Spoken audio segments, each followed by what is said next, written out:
Hello students, class 9C, exercise 6.2 is going on. Question number 5 आज कराने वाले हैं हम, बिकॉज क्वेश्चन नंबर 4 तक ऑलरेडी कंप्लीट करा दिया हमने पिछले एक्सरसाइज में. तो क्वेश्चन नंबर 5 देख लेते हैं किस तरीके से सॉल्व होने वाला है. इसका फिगर भी गिवन है. In figure if A B parallel C D, okay, A B parallel C D, angle A P Q 50 degree and PRD equal 127 and find X and Y. Then let's play. Question number 5 को आप जब solve करोगे तो आपको figure को first of all समझना पड़ेगा. Figure किस तरीके से दिया हुआ है. ओके, इसमें ए पी क्यू दैट मीन्स ये एंगल 50 है, ये 127 है, एक्स यहाँ पर है और वाई यहाँ पर दिया हुआ. ओके, तो आपको फाइंड करना है x and Y.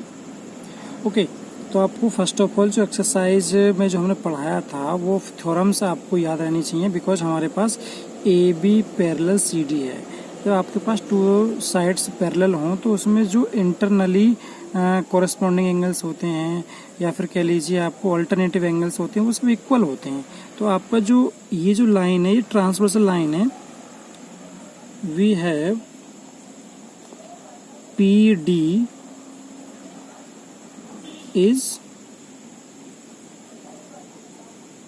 Transversal line. Okay, जब ये ट्रांसवर्सल लाइन है तो इसका जो ये एंगल होगा that means A P D, then angle A P D equal will be equal angle P R D. और आपको लिखना पड़ेगा वर्टिकली इस तरीके से हो जाएंगे alternative angles, alternative angles. Okay, because ये जो ट्रांसवर्सल लाइन है इसकी वजह से ये एंगल और ये पूरा एंगल इक्वल हो जाएगा, बिकॉज दोनों के दोनों आपके एंगल्स अल्टरनेटिव बन रहे हैं. चलिए इस पूरे एंगल की बात करें ए पी डी की, तो इसमें 50 प्लस वाई लिखा हुआ है, तो then 50 plus y equal P R D कितना 127. Okay, then y equal transferred 50 minus y equal 7, 12 minus 5 is 77. The value of y is 77. Okay, now अभी क्वेश्चन कंप्लीट नहीं हुआ बिकॉज x की वैल्यू और फाइंड करनी है हमको, वो अकॉर्डिंग टू फिगर. अभी आपने देखा होगा ये जो एंगल है, अभी इस लाइन की बात करते हैं, ये भी ट्रांसवर्सल लाइन है. अभी आप सोच रहे होंगे ये ट्रांसवर्सल है तो ये भी तो ट्रांसवर्सल है. बिल्कुल है. तो आप इसको देखिए आप, and PC is a transversal line. PC is a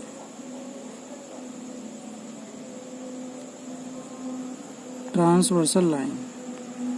जब ये आपके पास ट्रांसवर्सल लाइन है PC, तो इसमें भी तो अल्टरनेटिव एंगल बन सकते हैं, बिकॉज 50 एंड जो एक्स है अल्टरनेटिव एंगल्स वो बोलते हैं जो एक ही लाइंस के दोनों साइड हो सकते हैं, first and second. 50 equal x and 50 equal x, then x equal 50 degree. Okay, और ये आपको लिखना पड़ेगा अल्टरनेटिव एंगल्स, शॉर्ट में लिख दिया अल्टरनेटिव एंगल्स. ओके, आपको इस तरीके से इस क्वेश्चन को कंप्लीट करना है. नेक्स्ट क्वेश्चन है आपका question number 6 and last question of the exercise. Then exercise is also complete. In the figure PQ and RS are two mirrors. ध्यान समझिए क्वेश्चन को. PQ and RS two mirrors. उसने बोला PQ है, RS है, दो मिरर्स हैं आपके पास. मिरर्स मतलब जो शीशे होते हैं जो घरों में यूज करते हैं वो उसी तरीके से हैं. Placed parallel to each other. ये आपको इस तरीके से रख दिए आपके सामने जो एक दूसरे के पैरेलल होंगे, बिल्कुल पैरेलल है, कोई प्रॉब्लम वाली बात नहीं है. An incident ray A B, एक ए बी इंसिडेंट रे आती है जो स्ट्राइक्स करती है पी क्यू पर, मिरर पी क्यू पर एट बी पॉइंट पे. देन रिफ्लेक्टेड रे, और जो रिफ्लेक्ट होकर चली जाती है दैट मीन्स बी से सी की तरफ चली जाती है लाइन, और along the path B C के अकॉर्डिंग चली जाती है, BC पाथ के अकॉर्डिंग, और जब स्ट्राइक्स करती है मिरर RS पे स्ट्राइक करती है किस पॉइंट पे, C पे, ऑलरेडी लिखा हुआ है, एंड अगेन रिफ्लेक्ट्स, और दोबारा रिफ्लेक्ट करती है यहाँ से, और फिर वो चली जाती है CD के होते हुए आगे निकल जाती है। आपको प्रूव करना है कि AB parallel CD, that means AB parallel CD। अब इसको समझ लेते हैं, क्वेश्चन थोड़ा सा हार्ड है बट डीपली समझें। जब कोई क्वेश्चन प्रूव करना होता है तो उसमें मिनिमम 3 हेडिंग तो आपको लिखनी पड़ती हैं। गिवन में आपको लिखना पड़ेगा PQ पैरेलल RS, बिकॉज उसने दिया हुआ है क्वेश्चन में PQ parallel RS, because we have 2 mirrors also parallel to show. आपको शो करना है AB parallel CD, AB parallel CD। Last proof. अब इस तरीके से प्रूफ होने वाला, ध्यान से इस फिगर को समझते रहें बार बार बस। अभी क्या करना है, इस फिगर में थोड़ा सा आपको कंस्ट्रक्शन करना, थोड़ा सा एक पैरेलल ड्रॉ की लाइन जो कि दोनों में करनी पड़ेगी आपको। B से एक परपेंडिकुलर लाइन जो कि PQ पे परपेंडिकुलर होगी, और एक C से परपेंडिकुलर लाइन जो कि RS पे परपेंडिकुलर होगी, और आपको ये इसका नेम लिखना पड़ेगा। ये हो जाएगा आपका E, और ये आप लिख लीजिए F। ओके, और ये जो एंगल है इसका 1, इसका 2 नेम रख लीजिए, और ये 3 और ये 4 रख लीजिए। 1 2 3 4 आपको दिखाई थोड़ा कम दे रहा होगा बट आप समझ लीजिए इनको। 1 2 3 4। ओके, चलिए आपको प्रूफ में क्या लिखना है। अभी फर्स्ट ऑफ ऑल ये जो कंडीशन हमने की है वो आपको लिखना पड़ेगा। वी हैव, ये है आपके पास BE परपेंडिकुलर PQ। ओके, ये तो वर्क किया हमने, BE परपेंडिकुलर PQ। ऐसे इसी का आपका हो जाएगा CF परपेंडिकुलर RS। ओके, इस तरीके से कमिट कर लिया हमने। अभी क्या करना है, ध्यान से समझने वाला वर्क अब यहां से है बाय फिगर। चलिए, ये 2 लाइंस आपके पास पैरेलल हैं। ओके, कोई प्रॉब्लम वाली बात नहीं है। जब भी 2 लाइन पैरेलल हैं तो ये जो लाइन है आपके सामने, ये वाली लाइन यानी BC इज ए ट्रांसवर्सल होगी। सिंपल सी बात है, बिकॉज ये दोनों के दोनों क्रॉस कर रही है ना, इस तरीके से ये आपको क्रॉस करके जा रही है।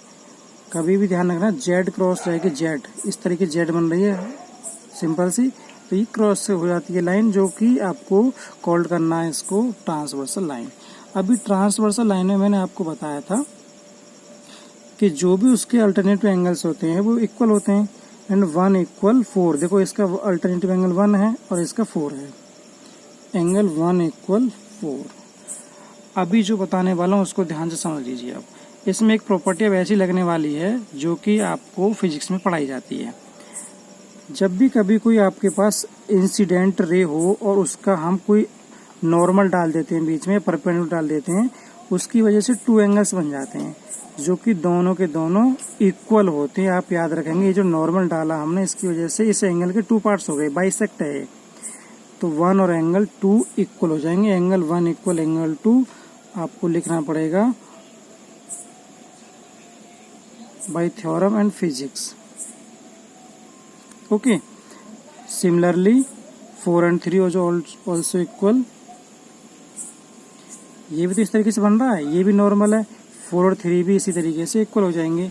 अब ध्यान से समझें, इसमें मैंने आपको दिखाया कि 1 एंगल 4 के इक्वल है, 1 एंगल 2 के इक्वल है। नाउ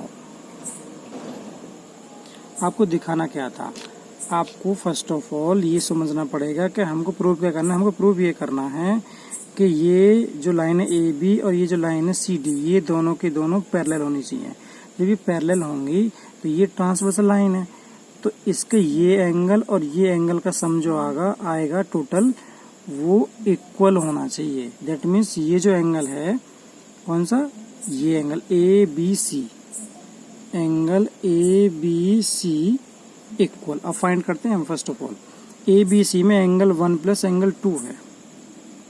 ओके, बट अभी हम एंगल 1 के प्लेस पे क्या लेके आए हैं, एंगल 2 लेके आए हैं, तो एंगल 2 पुट कर देंगे यहाँ पर। एंगल 2 ऑलरेडी है। एंगल 2 प्लस एंगल 2 कितना हो जाएगा, 2 एंगल 2। ओके, एंड अभी इसी में एंगल 4 प्लस 3 भी बचा हुआ है। एंगल 4 प्लस एंगल 3 इक्वल, अभी मैंने 4 जो है वो किसके इक्वल दिखाया था, 4 दिखाया था मैंने 3 के इक्वल। तो 3 क्या करना पड़ेगा हमको, इसको लिखना पड़ेगा एंगल 3 प्लस एंगल 3 हो जाएगा। एंड एंगल 3 प्लस एंगल 3 क्या हो जाएगा, 2 एंगल 3। ओके, अभी हमने क्या दिखाया, एंगल 2 और एंगल 3 मैंने आपको दिखा दिया इक्वल, बिकॉज ये एंगल 2 है, 2 एंगल 2, ये आपका एंगल 2 एंगल 3। चलिए इसमें आ जाते हैं। अब ये जो एंगल है आपके पास 1 2 3 4, ये बताया मैंने आपको कि 1 और 2 इक्वल हैं एंड 4 और 3 इक्वल हैं। अभी मैंने क्या दिखा दिया, 2 एंगल 2 आ चुका है ABC, बिकॉज ये आपको लाना था ABC। दूसरा है आपका BCD, बिकॉज ये ट्रांसवर्सल लाइन है तो इन दोनों के अल्टरनेट एंगल इक्वल होने चाहिए। तो 1 में 2 ऐड किया हमने, 1 और 2 ऐड कर दिया। 1 के प्लेस पे आपको मैंने यहाँ पे पुट करके दिखा दिया ये, यानी 2, बट 1 के प्लेस 4 ही पुट कर सकते हैं हम, तो 1 के प्लेस पे मैं 4 पुट कर देता हूँ again. And angle 2 is also same. Okay, similar angle 3 के प्लेस पे क्या पुट कर सकते हैं हम, 3 के प्लेस पे कर सकते हैं 4, 3 के प्लेस पे 4 पुट कर सकते हैं। एंड नेक्स्ट जो 3 आपका बच गया, जो 4 है आपका, जो 4 किसके इक्वल है, 1 के इक्वल है। ओके, और ये जो 4 है सेम रहेगा। 4 जो 2 है आपका, 2 किसके इक्वल है, 1 के इक्वल है। तो अब ध्यान से देखिए, 4 प्लस 1 4 प्लस 1, आपके पास दोनों एंगल सेम आए नहीं आए। We have angle ABC equal angle BCD।